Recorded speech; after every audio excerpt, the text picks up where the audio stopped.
Thank you, Lance. So like Lance said, I'm Lee King. I manage the C15 for Ribbon, and we're going to talk about some industry trends and what we're doing in Release 15 today. So I'll start with the obligatory slide here on a disclaimer, but I'm not a lawyer, I'm an engineer, so we're going to move on quickly. So what's happening in the IOC market? There's a number of regulatory things that are coming on that are interesting, and we're addressing them in various ways. So I want to go over a few of those. One of them is within the last year or so, the FCC has come out with this 17132A ruling, which says that carriers are allowed to or are obligated to provide law enforcement with information relating to threatening calls, in particular the calling number. So if it's available, the C15 can provide that, and the way we can do it, there's two ways, one of which is the call history server. You can actually go into Wireshark and pull up the calls that were delivered to whatever number is in question, and then we can go in, if the number was delivered to us, we can find the number of the calling party in there and provide that to law enforcement. And another way you can do it, a much better way, is I'm going to talk a little bit more about an analytics program that we've added, and that provides a really nice, easy way to find information like that. So there's two different ways to get it. Both of them require our call history server because that's where we store the details of all the calls that are coming in. Another thing that's come out in this last year is they've expanded the number of toll-free HNPAs. And on the C15, we had a limit of 8. We've increased it to 17, and I believe this year the 8th one will be assigned. So going forward, we will now support up to the maximum number that can be assigned, which is 17. One of the new ones that's come out is 833, and that's coincidentally going to be the new number that you can call for support. You can call 833 ribbon 1 for support. We still use the express routing code 1044 for the C15. The existing 866 gen band number still works, but we will be transitioning to the ribbon 1 number. And that does work now. You could use it if you want to. Another hot topic these days is stir or shaken. In fact, Chairman Pai came out with a letter yesterday. I actually heard a discussion of this on NPR on my way to work in the morning. But Chairman Pai came out with a thing about stopping robocalls. And it specifically is talking about stir or shaken, which is the protocol to address that. This has been on the this has been out there for a couple of years. There's been a number of questions about it. And some of the things to consider are, this is a network-wide issue. It's not just an endpoint. And in particular, it's the long-distance carriers that are delivering those calls to the endpoints. Like I say, it's a network-wide issue, and there are multiple components of the way this will be addressed. The Ribbon SWE SBC already supports stir shaken with their 7.2 release. They don't make routing decisions, but they do handle the protocol at this point. The PSX, which is our routing and policy switch, is planning in Q2 of next year, will have the ability to make routing decisions based on the a big word here, the attestation of the call. And the attestation of the call means that it is known to be a non-spoofed number. It got a certificate when it was originated, and that certificate carried through until it's terminated. So you know that the call is a valid call.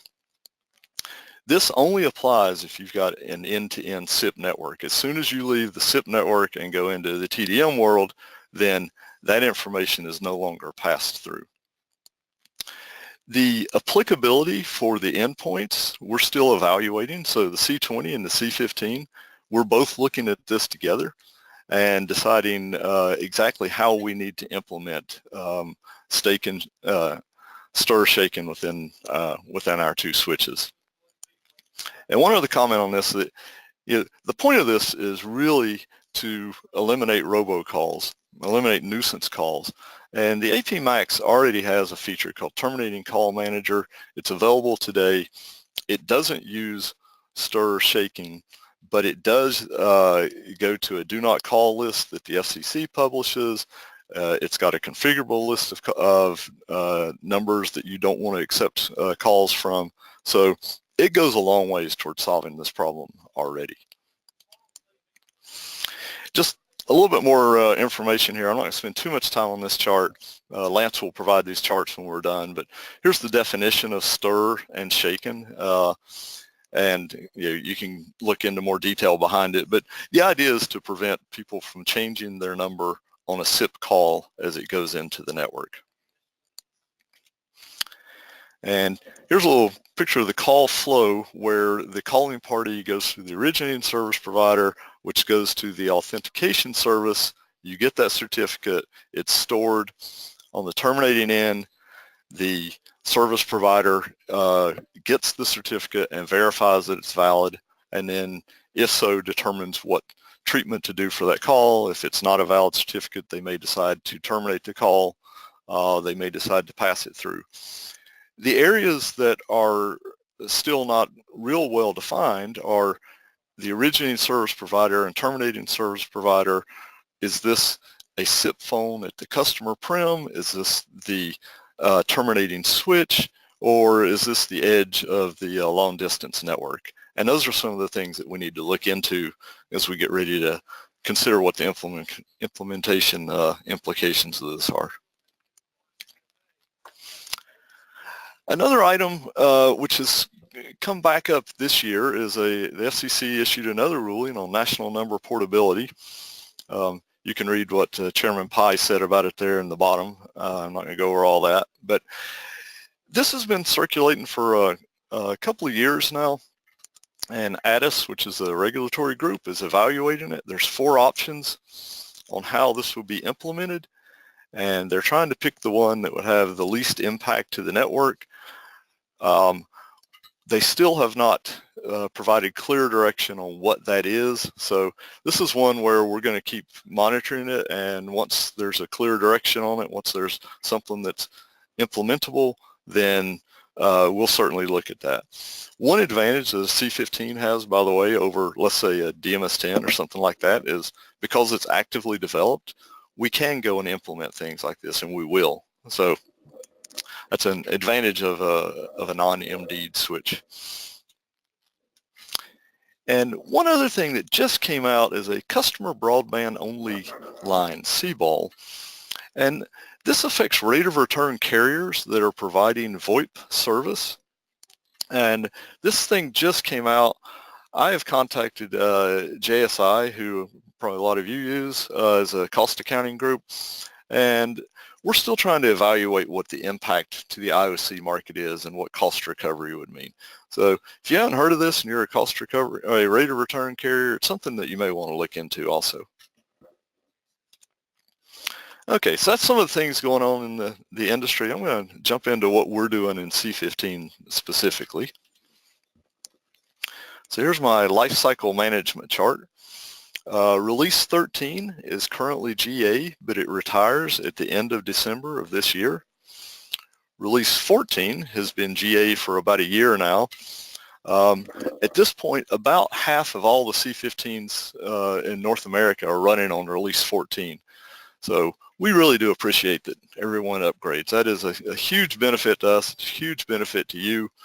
And the fact that 50% of our sites are on a load that's about a year old is pretty impressive. Release 15 was declared GA 2 weeks ago. It's available on the portal right now. You can schedule an upgrade. We currently have about 20 sites running on Release 15, and I expect that by the end of the year we'll have somewhere around 50, and next summer we'll get upwards of 200, 250, similar to where Release 14 is.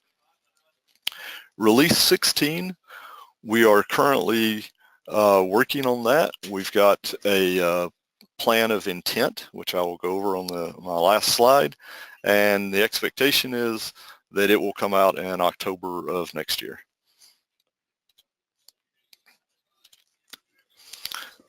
So here's our content for Release 15. Again, it was declared GA on October 19th. If you look at our technical publications, the 297, 3102-105 section, Appendix A, that's where we put our release notes. So for every release, there's a section in there that describes, basically a short paragraph describing the content of the release. The things that we worked on are analytics, some SIP PBX enhancements, some customer requests, some interop, and some security enhancements. The analytics, I'm going to go over just a little bit. It requires our call history server. It requires you to be at least C15 Release 14. We put some patches in 14 that help analytics. It's obviously supported in 15, and it also requires the Cordell ISD software, either virtual or a hardware-based solution. So analytics, the connections on the C15 is you have our call history server. It's got a point-to-point Ethernet connection to the C15 core, and on that connection we mirror every message that's associated with call setup or teardown that the C15 does. Whether it's ISUP, VoIP, TDM, doesn't matter. All the messages go out to the call history server. So there's a huge cache of information there, and that allows the C15, we can look at that data. You can use Wireshark to analyze troubles, or Cordell has the ability to go in and pull that data and do some analysis on it and provide some analytics. They also have an interface directly to the C15 via TTY port where they pull switch logs, OMs, alarms, etc. So here's a little bit more detail on what the Cordell network looks like. So you can see on the bottom you've got where the C15 would be, and then there's a connection up to their ISD, which is a Linux-based server, and they provide the analytics, and then they provide it out to the telco's network. They do more than just analytics. They do, actually I'll go to this next chart. They do alarm monitoring and quality of service and various things. So again, they've got a server-based, a virtual, and a cloud-based solution. They do trunk usage reports, traffic analysis, voice quality measurements. I'm going to talk a little bit more about that. They've got an existing system where they do alarm reporting. They derive call detail reports from the C15.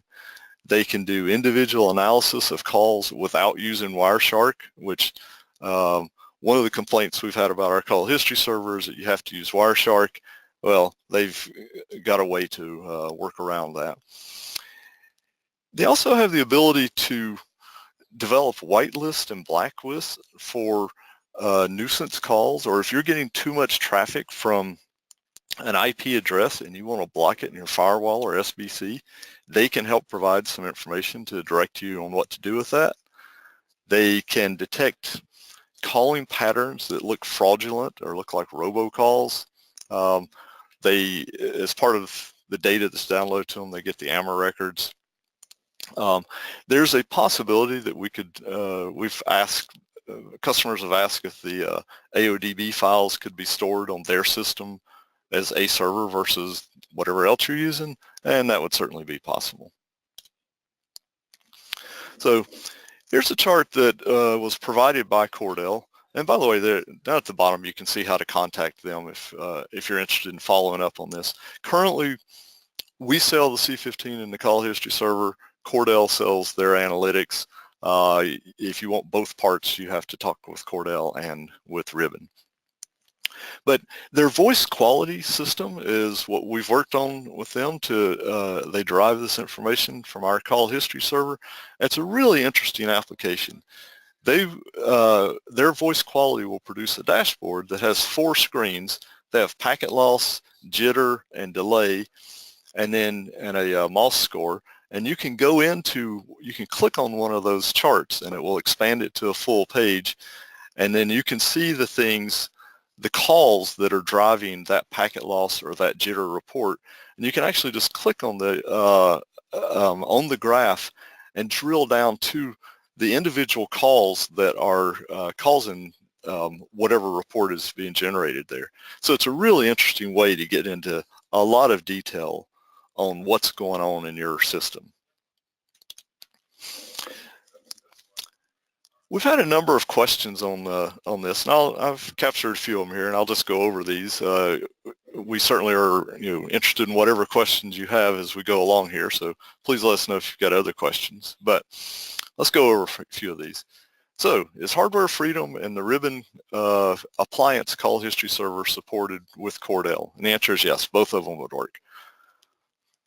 Can you search for star codes? Yes, Cordell has provided the ability to generate reports so that you can search for various things. Will spoofed numbers be displayed?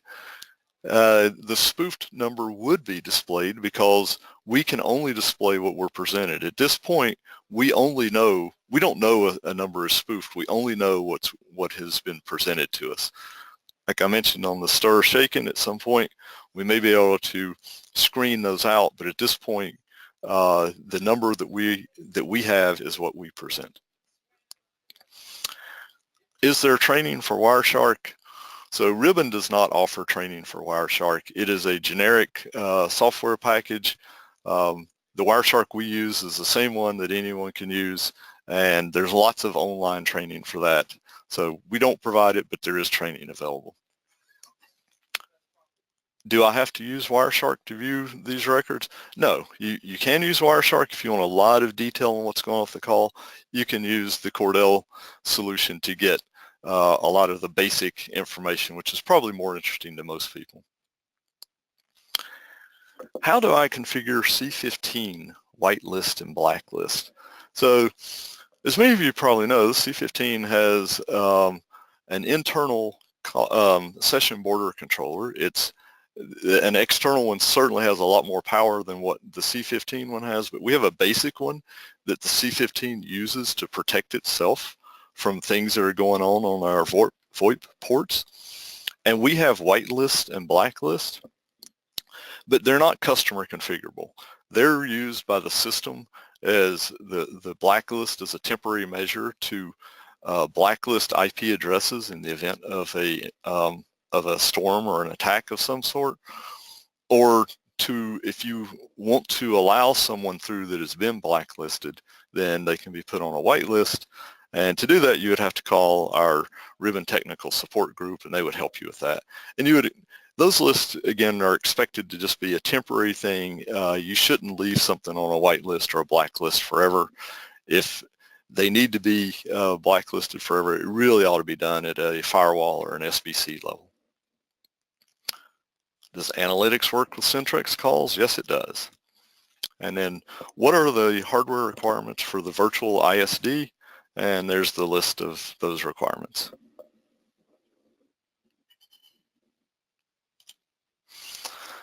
All right, some of the other things that we've done in Release 15 is, since Gemband merged with Sonus just over a year ago, we had available to us a whole suite of new products to work with, and one of those is the former Sonus SBC.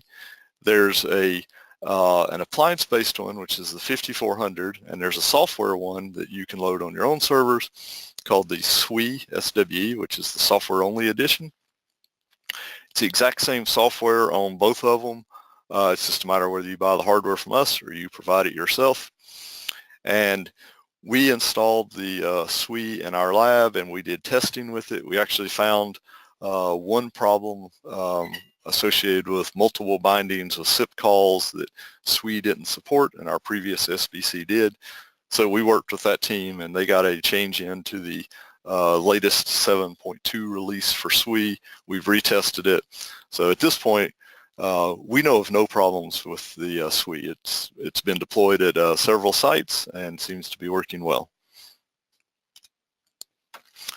Other things that we did, now that we are Ribbon, we have rebranded our GUI, and we've rebranded all of our technical documentation. So when you look at everything, You no longer see ribbon, you no longer see gem band, you see our nice ribbon logo and the new ribbon color scheme.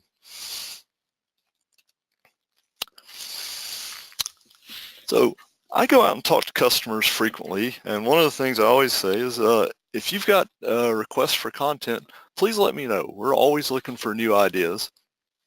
And one of the things that we got a number of requests for in the last year was the ability to configure SIP PBXs with more granularity. So what we did is within SIP PBXs, there's a valid directory number block, and you used to have 20 of those, and we expanded it to 2,000. So it's not 2,000 DNs, that's 2,000 blocks of DNs. So a block could contain multiple DNs. So you can take a SIP PBX, you can break it into up to 2,000 of these different blocks of DNs, and you can define how you treat the numbers in that block. There's 17 different items on here that are configurable within that block. So that gives you a great deal of flexibility in the way you configure your SIP PBXs.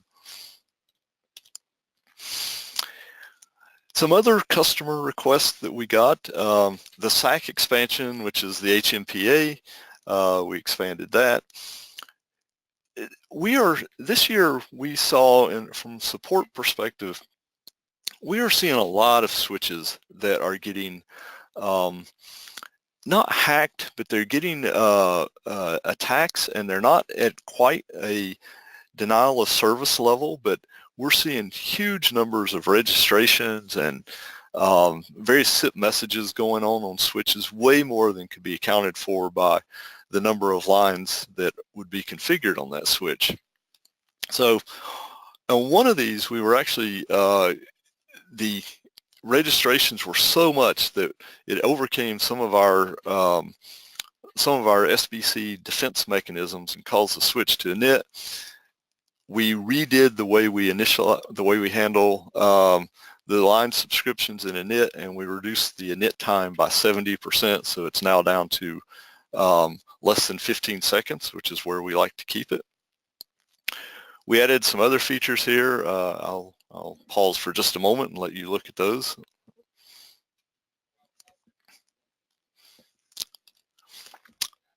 And now, in addition to our working on the init time in case we get a very strong storm, we also made some changes to the way we handle our registration database. We've got new mechanisms for purging the database. We've changed the limit for the SIP's subscription rate. So across the board, we've improved the way the C15 handles large numbers of subscriptions and SIP messages. That said, it still needs to be incumbent upon the switch provider, the operating company, to monitor your network, and if there are attacks going on, they really need to be blocked at the SBC level or the firewall level or something like that. We need to be able to endure it, but you need to be able to go in and block that stuff before it gets into the switch. There's a shared interoffice trigger. This was something that our partners at Innovative System requested to allow their TCM function to work a little bit better, so we added that, and then a few other miscellaneous things that we've added. So that's what we've got in Release 15. Like I say, it's already generally available. You can go to the portal to schedule an upgrade. You can talk to your inside salesperson or sales, and they'll help you out with that. Release 16, we are just starting on it. It will go GA in October of next year. And the things that we're working on for that are, as always, customer requests. You can send me a request. You can talk to your salesperson. A lot of people pass stuff through our Ribbon technical support. But any way you can get information to me, especially in an email versus a phone call, I will add it to the list and we'll discuss it and see if we can fit it in. I'm at lking@rbbn.com, so you can always send me an email. I mentioned earlier, we're looking at stir shaking. We're evaluating what the implications would be for a switch, see what we can do with that. Ribbon recently acquired Edgewater, and we are going to do some interop with one of their products. Ribbon has introduced their Ribbon Protect system, which is another analytics type system. We're evaluating that one and whether what we need to do with that as far as interop goes. And the SBC, we will continue to do interop with that. As they come out with new upgrades, we will upgrade our system in the lab and make sure that all is well there. And the last thing we do is a security enhancement. Our call history server uses Red Hat Linux, and every year they come out with a new release with new security patches. So in the summer, we run a Nessus scan on our current release and see what vulnerabilities have shown up. And then we pick up the new Red Hat package and test that, and then we push that out to all of the existing call history servers. So those are the things that we are looking at. Let me go on here to the last slide. Again, there's my email address. I really appreciate everyone's time, and if you've got questions, let us know. If you've got content that you would like for us to consider implementing, let us know that too. So Lance, I will turn it over to you. Thanks, Lee. Yeah, we had a couple questions come in, so maybe we can just take a moment to answer these few. I think you had a lot of the questions already on your slides and answered those. So the first one that came in, what happens in the call stream if the unit detects a robo or spam call? So until the shake and stir protocol is implemented end to end, we don't detect that it's a robo or spam call. The C15 doesn't. AP Max, with their terminating call manager, what they can do is look at the FCC list of known robocalls. They can compare it to that list, and then they can terminate the call. There's various treatments to it. They could drive it, they could send it to voicemail, they could terminate it. That's configurable. So the C15 will pass through a call because it doesn't know it's a robocall or spam call, but with the AP Max, it can be sent to some kind of call treatment that would prevent it going to the end customer. Okay, good deal. Another one that came through, what about how long will the call history server cache the history being captured? It has a terabyte disk. The data is packed on it pretty efficiently. We advertised that it would hold up to 6 months worth of data, and that would be for a very busy site. If it's a site that's not real busy, then it could go for years. And you can also take the data off of the call history server and move it to some other archival server that you might have. All right. Well, we've had a couple other ones come through, and I think they've been answered in the chat area. So thank you all for your questions. If you didn't get your question answered, rest assured we will reach out to you and make sure that your question's answered here after the webinar. I did want to mention this is all recorded, so we're going to get an email out to you later this afternoon with a link to the replay. If you'd like the slides, just reply to that email. Let us know. We can send you the slides as well. And as Lee mentioned, there's plenty of ways to get a hold of us and find out more information, whether it's the portal or on ribbon-communications.com. Check out any of those contact forms there. You can ask your questions there if something pops in your head that you didn't ask today. That's all we have, and really appreciate everyone's time. Lee, anything else before we sign off?